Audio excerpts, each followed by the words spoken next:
Creio ser necessário aplaudir da tribuna do Senado Federal os brasileiros que foram às ruas alimentados pela fonte da indignação. Não se iluda o governo com a redução do número de participantes.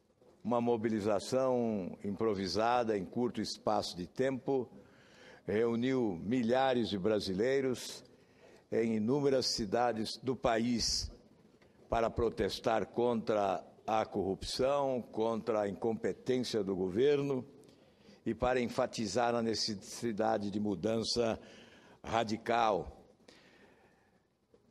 Não se iluda o governo porque esta manifestação defendeu com mais ênfase o impeachment da presidente da República.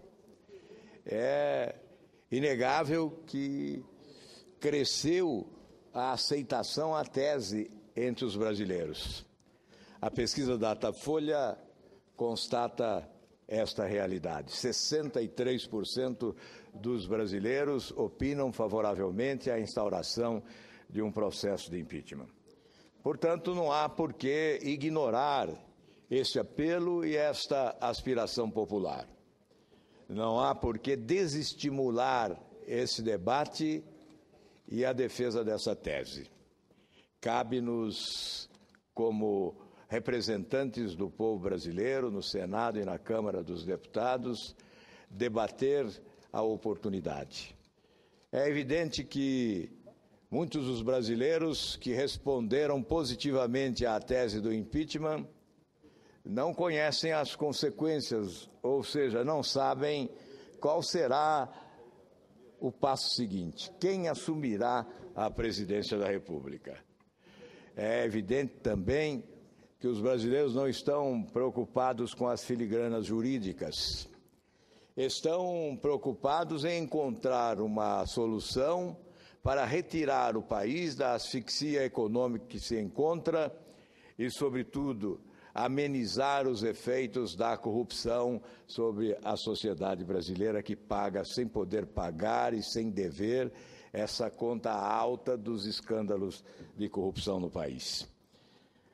Nós sabemos que há uma causa central, talvez nem todos a identifiquem, mas certamente a conclusão deva ser esta: o que quer, sobretudo, o povo do país nas ruas das nossas cidades é a mudança desse modelo falido. Sim, o modelo faliu, é um modelo perdulário, de desperdício, é o modelo do balcão de negócios, do aparelhamento do Estado, da relação promíscua entre os poderes. A população brasileira não suporta mais pagar o custo de manutenção das instituições públicas no país. Nós precisamos rever os orçamentos, o orçamento do Executivo, no que diz respeito à manutenção dessa gigantesca máquina. A redução do orçamento do Poder Legislativo, a redução do orçamento das assembleias legislativas, câmaras de vereadores, tribunais de contas. O Brasil gasta 7 bilhões de reais por ano na manutenção dos tribunais de contas. O Tribunal de Contas do Paraná gasta 300 milhões de reais por ano. É por esta razão que nós que pregamos reformas nas outras instituições, devemos dar o exemplo e cortar na própria carne. Projetos que apresentei já em 99 e foram reapresentados a cada período legislativo, pretendem reduzir o número de senadores em 1/3. Nós teríamos 2 senadores por estado, como já ocorreu até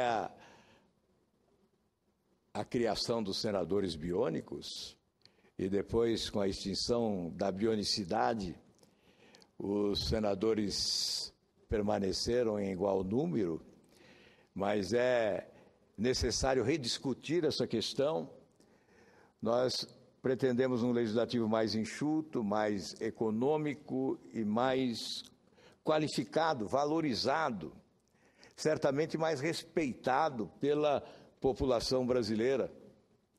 Esta redução não compromete a democracia.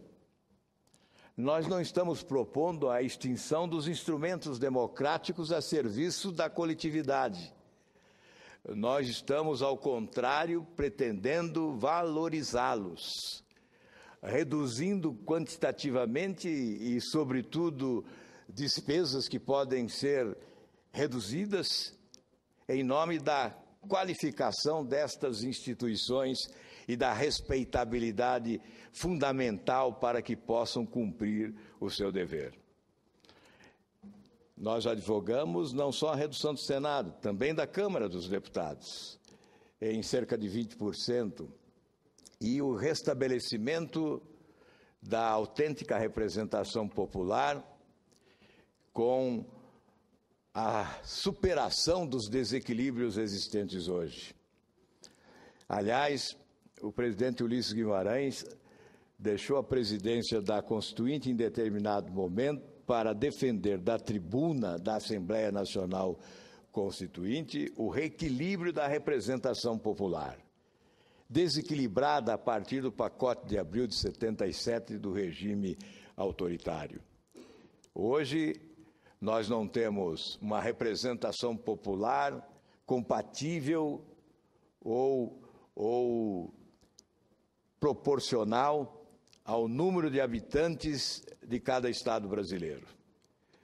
Um representante, por exemplo, de Roraima fala por 50 mil habitantes. Um representante de São Paulo fala por mais de 500 mil habitantes. Portanto, há um desequilíbrio brutal que tem que ser corrigido. A estabilidade da federação é assegurada pelo Senado, que tem representação igual em cada estado brasileiro. A Câmara dos Deputados é a representação do povo e tem que ser proporcional ao número de habitantes. E proporcionalmente à redução nas assembleias legislativas e nas câmaras de vereadores. Isto, senhor presidente, porque estamos vivendo um momento dramático na vida das instituições públicas. Nós estamos sendo atropelados pela sociedade. Ou promovemos mudanças radicais, importantes para o futuro do país, ou certamente não seremos perdoados por aqueles que hoje estão nas ruas carregando as suas esperanças de que é possível sim mudar o Brasil para melhor. Portanto, creio que cabe também uma palavra sobre a oposição diante das manifestações populares.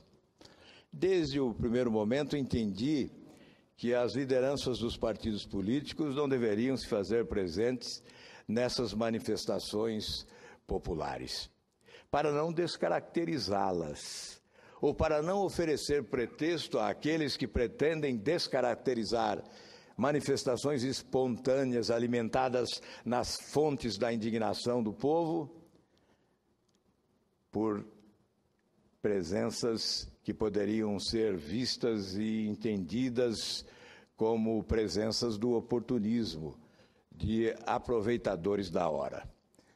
Por isso, nós defendemos a tese de que as lideranças políticas não deveriam estar presentes nessas manifestações. Essas são manifestações espontâneas, organizadas espontaneamente, sem aqueles líderes que as possam comandar. Não são manifestações orientadas partidariamente, são manifestações multifacetadas, com variados coloridos de natureza política. E, portanto, a presença de uma liderança política poderia ser vista como um ato de oportunismo ou a presença de um aproveitador. No entanto, há uma convocação agora, há uma cobrança, mais do que um convite, há uma cobrança pela presença também de lideranças políticas nessas manifestações. É hora, portanto, da revisão. Devemos repensar. Creio que se a população que vai às ruas cobra a presença das lideranças políticas, não há razão para a nossa ausência nessas manifestações. De minha parte, gostaria de comparecer. Prazerosamente compareceria. E advogo agora a tese de que realmente devemos comparecer nessas manifestações, sobretudo em razão de pronunciamentos que estamos acompanhando nas redes sociais, daqueles que participam ativamente da convocação dos brasileiros para manifestações populares como as que vimos nas ruas do Brasil. Muito obrigado, senhor presidente, e que esteja nascendo realmente nas ruas do Brasil uma nova nação mais consciente e politizada, que sabe o que quer e que busca, mais do que pede, exige mudanças radicais para melhorar o Brasil.